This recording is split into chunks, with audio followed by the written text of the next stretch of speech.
Hello, what's up gengs, welcome to the Back My Channel. Di kesempatan kali ini kita akan menganalisa tentang market USD Japan ya. Dan di sini kita menggunakan pola yang kita belajar kemarin ya. Dan yang kita perlukan di sini ada 3 time frame ya, di H4, M15 dan M5 ya.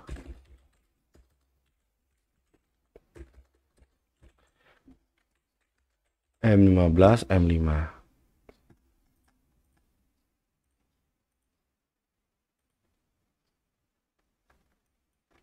Udah besar ya, H4.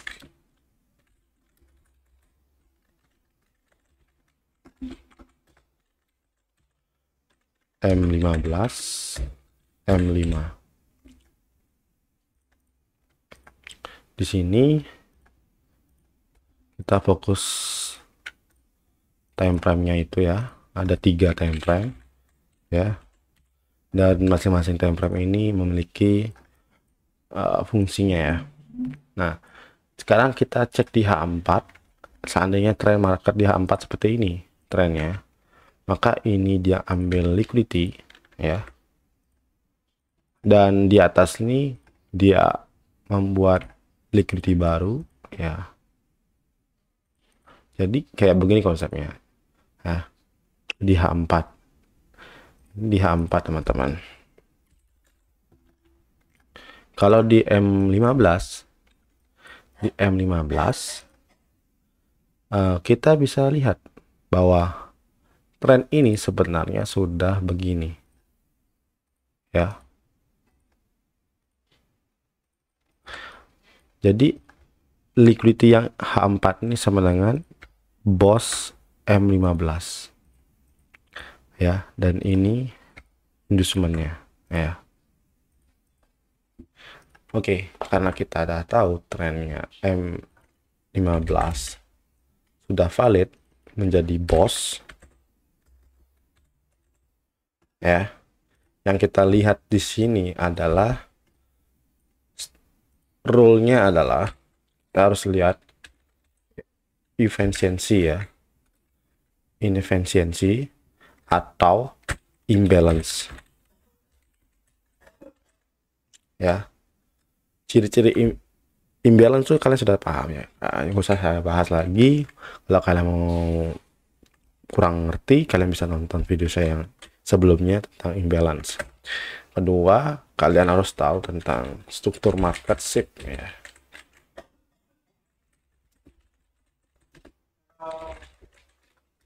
Artinya change of character ya, atau change of character.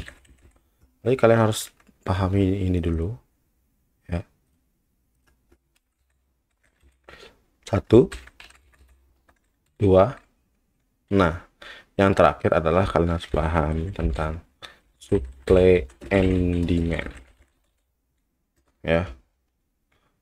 Nah, supply and demand ini seperti apa? Kalian nanti pasti paham ya. Oke, karena M15 sudah jadi bos, maka kalau kita lihat supply and demand, di sini ada supply, kita buat supply-nya warna kuning, biru ya. Sorry, saya buat warna apa ya? Warna merah aja ya. Warna merah, kasih tanda 3 ya. Kemudian di M15, di H4 kita melihat supply, di M15 kita ngelihat supply-nya besar banget di sini kan. Nah, di sini kita bisa refine ya, refine lagi supply-nya, bisa refine lagi supply-nya teman-teman. Nah, jadi seolah-olah H4 ini kita rubah jadi M15, tapi apa kita ubah demand-nya, supply and demand-nya. Karena supply-nya ini besar, maka kita kecilin di M15.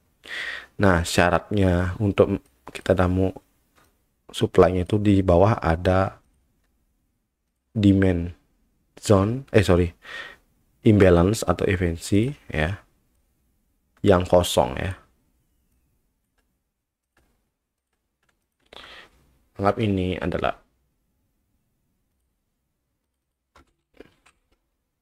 kasih stack aja ya, bench atau imbalance.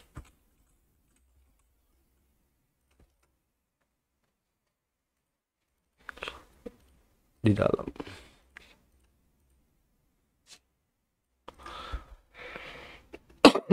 Nah, kemudian di sini ada banyak banget liquidity ya.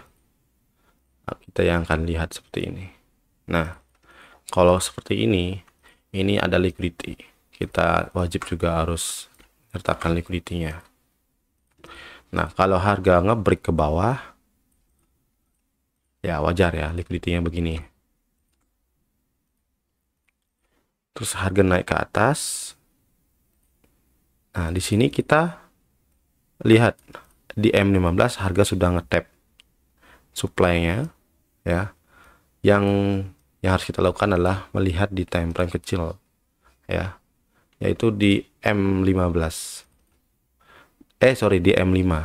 Di M5 begini. Ini kita kasih point of interest di M15.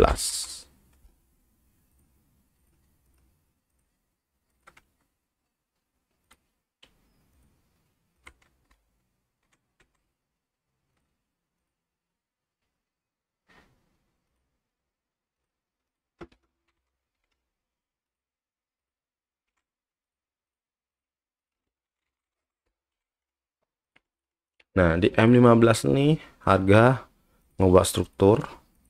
Nah, ini ada demand zone ya. Demand zone saya kasih warna biru hijau ya. Dia ngetap.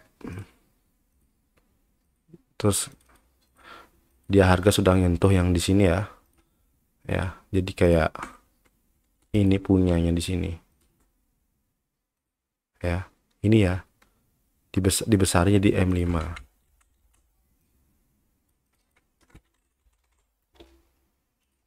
Nah, di sini kita fokus ya di time frame kecil di M5 ini kita fokus ya. Kita fokus.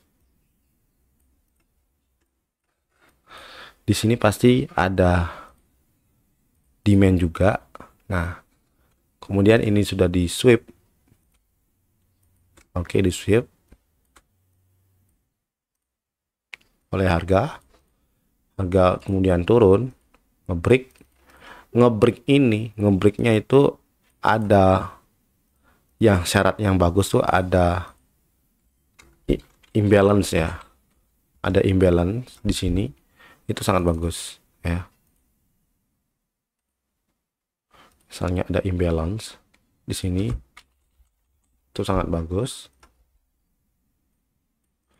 Nah, dia ngebreak imbalance di area point yang bagus ini ya. Nah, maka ini jadi change of karakter ya.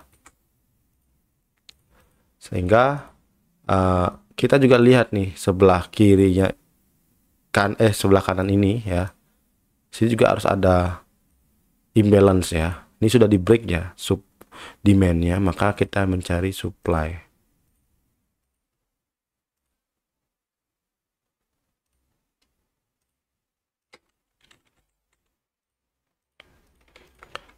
Nah, sini ada supply, di bawahnya juga ada imbalance. Ya udah sikat aja lah. Apa harus menunggu liquidity? Nggak harus nunggu liquidity ya. Kita langsung aja sell di sini. Stop loss kita di atas sini ya. Oke. Target kita ya di swing low M15 ya.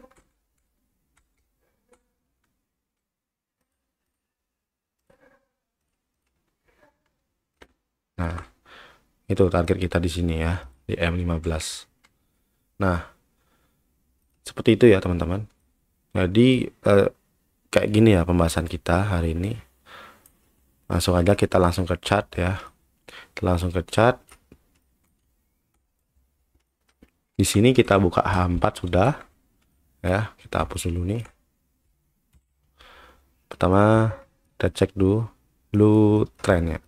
Ini pullback yang valid teman-teman.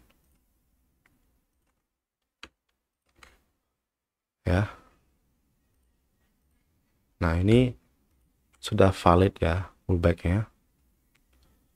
Maka ini hitam, ini kita tandai ya.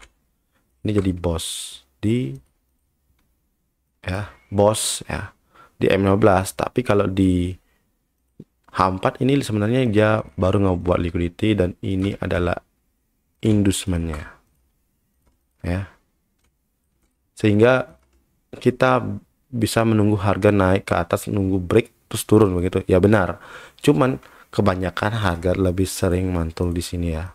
Walaupun ya lebih sering lah saya lihat gitu. Jadi saya memutuskan bahwa M15 itu tren yang menurut saya bagus untuk kita trade di pair market apa ya semua. Tapi kita harus fokus dulu biasnya ya. Nah, kemudian kita cek di M15. Di M15 ini udah jadi boss teman-teman. Nah,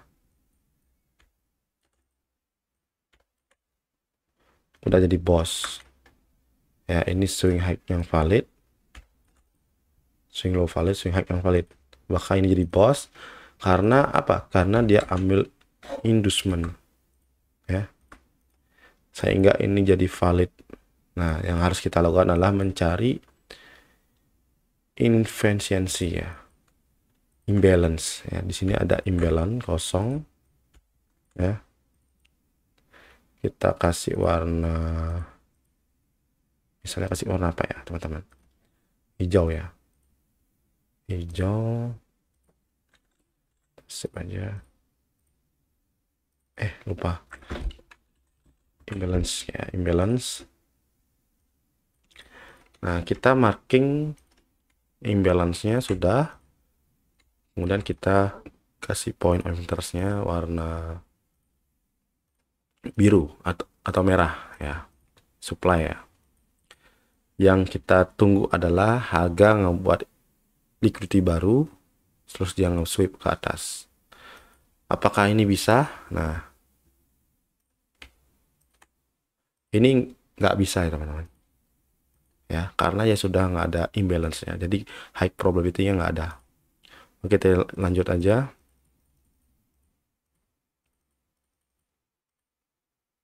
Oke, dia ngebreak ya, ngebuat liquidity ya, liquidity baru ya, maka ini jadi inducement.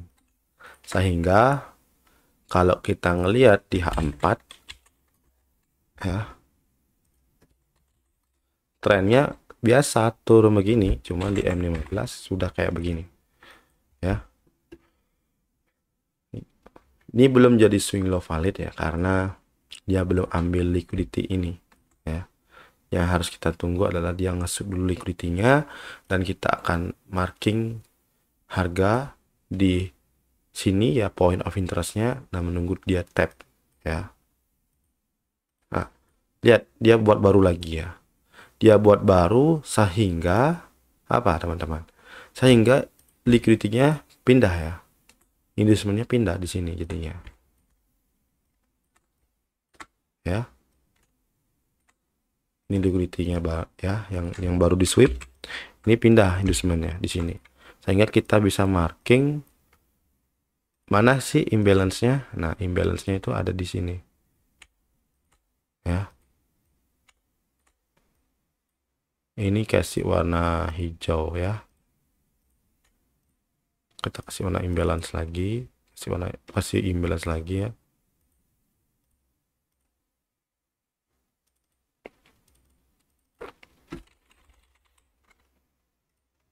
Udah. Terus kita marking supply-nya. Di mana supply-nya? Boleh di sini ya. Ya. Nah, ini kita marking. Apakah di sini boleh? Lihat, dia sudah diambil ya. Jadi kita nggak nyaranin di situ ya. Jadi sini boleh. Ya. Oke, tunggu. Kita cek lagi. Dia sudah ngambil liquidity-nya. Maka ini jadi swing low yang valid. Yes. swing low yang valid itu.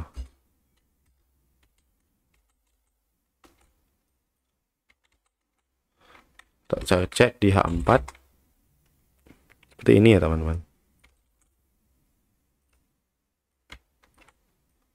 Seperti ini dia trennya. Oh. Jadi trennya ada imbalance itu ya di H4. Ya. Cek lagi. Nah, ini swing low yang valid. Nah, yang kita tunggu adalah harga ngetap ini ya. Kalau dia ngetap ini kita fokus sell. Tapi kalau nggak ada konfirmasi yang tadi kita bahas ya, yang pertama di M5 itu, jadi kita jangan entry. Nah, terus kita buka di M5. Kita tunggu dulu harga ngetap. Biarkan. Oh, ya udah. Ya udah. Set. Oke. Saya sudah ngetap ya. Sekarang kita fokus harga ini apakah ngebuat tren turun atau enggak. Kita cek ya. Ngeceknya gimana? Kita tunggu apakah dia nge-break low ini gitu. Kita cek. Dia nge-break low ini ya teman-teman. Nge-break, cuman dia nge-breaknya sebatas lihat liquidity. Tapi ini nggak saya sarani karena apa? Karena nggak ada imbalance ya. Karena nggak ada imbalance, jadi ini tidak probability untuk kita bilang ini change of character ya. Yang menurut saya yang paling bagus ada di sini teman-teman. Ya, ada di sini. Ini apakah kosong? Kita cek dulu. Oh nggak kosong semua. Ya, ini aja yang kosong ya. Karena di sini ada imbalance-nya.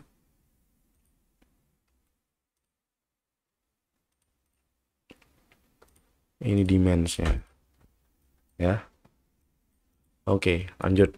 Dia kayak terbang. Oke, dia terbang. Sehingga ini udah imbalance kan. Ini udah gagal ya. Setup ini udah gagal. Kita hapus lagi. Dihapus. Yang kita fokus adalah yang di sini. Oke, kita tunggu harga di M15 kena ya.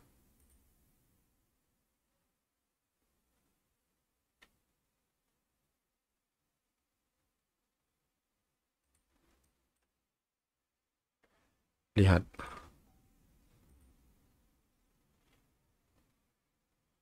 Oke. Dia ngebreak ya. Dia ngebreak di USD Japan dia ngebreak. Nah, lihat sini di M5. Nah, di M5 nih lihat ya. Kan saya bilang ada imbalance ya. Nah, ini ada imbalance. Ya. Maka ini kita bisa pakai acuan. Terus lowernya ada di sini. Lower low-nya ada di sini. Ya. Jadi ini high probability kalau dia ngebreak maka dia akan lanjut turun ya. Oke, dia ngebreak ya. Dia ngebreak maka ini jadi change of character teman-teman. Ya. Oke, yang harus kita lakukan adalah mencari entry-nya. Saya tanya, sekarang di mana menurut kalian enak entry yang ada imbalance-nya? Ya. Kalian cari yang ada imbalance-nya. Ini ada imbalance. Kemudian ini ada imbalance ya. Nah, pilih yang mana? Jadi menurut saya paling bagus adalah yang di sini. Ya. Di sini kita ambil disebut supply-nya. Oke, kita sell di sini. Stop loss di atas.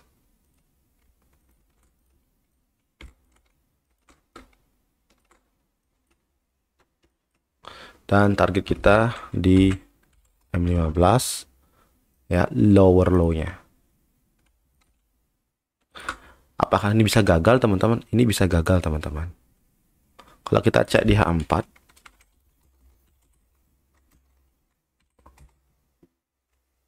trennya kayak begini ya. Oke. Kita cek di M15, di M5. Oke.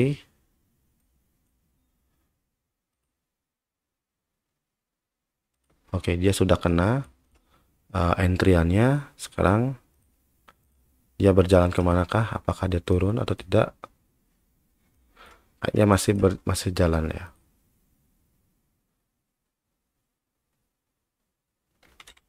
Kita cepat aja.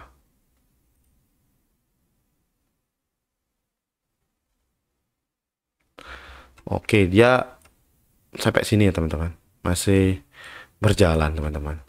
Ya. Tapi ini kenapa kok dia naik lagi, turun lagi? Kenapa itu? Kenapa teman-teman? Kalau kita cek di M15 ya. Ini trennya kelihatan naik ya teman-teman. Kita naik. Di sini ada shadow ya. Seperti demand yang membuat harga itu ada reaksi gitu loh teman-teman. Ada reaksi ya. Naik ke atas ya. Nah, terus sekarang lihat. Kalau kita cek di M5, ini sebenarnya sudah jadi apa? Kalau kita cek di H1 ya, kalau sorry ya teman. Di misalnya di H4, sekarang di H1. H1 dia tren turun, ngebreak. Harusnya di M5 ini adalah membuat dia belum buat apa-apa ya teman-teman. Ini belum jadi pos teman-teman. Kenapa? Karena sini nggak ngebuat liquidity ya. Ini baru nge-sweep liquidity, maka ini jadi inducementnya, maka di sweep dia. Yang nge-sweep inducement langsung turun ya. Jadi kalau harga low ini di break, maka di M5 jadi boss ya. Kalau dia turun ke bawah lagi, maka jadi boss. Dan target kita adalah di sini ya. Kalau kita menggunakan Fibonacci, target kita bisa panjang ya teman-teman. Nah, di sini kita tarik dari low ke high, kemudian kita tarik dan sampai ke sini. Nah, ini target kita untuk sell USD Japan. Kalau kita cek di H4, kita cek di 1,6118 ya. Apakah ada sesuatu di sana? Dan benar saja di sini ada dimension atau order block ya. Jadi kayak seolah-olah ada reaksi banget teman-teman. Nah, ada reaksi dia di sana. Jadi kalian bisa sell USD Japan di sini. Jadi multi time frame tradingnya seperti ini teman-teman ya, yang saya lakuin setiap hari. Jadi apakah ada lossnya? Ada teman-teman, tapi sering-sering kalian lakukan ya. Kalian coba teknik ini boleh ya. Oke, itu aja. Jika ada salah kata saya minta maaf. Jangan lupa like and subscribe di channel Signal Analisa. Oke, terima kasih untuk kalian semua yang sudah menonton sampai akhir dan selamat sore.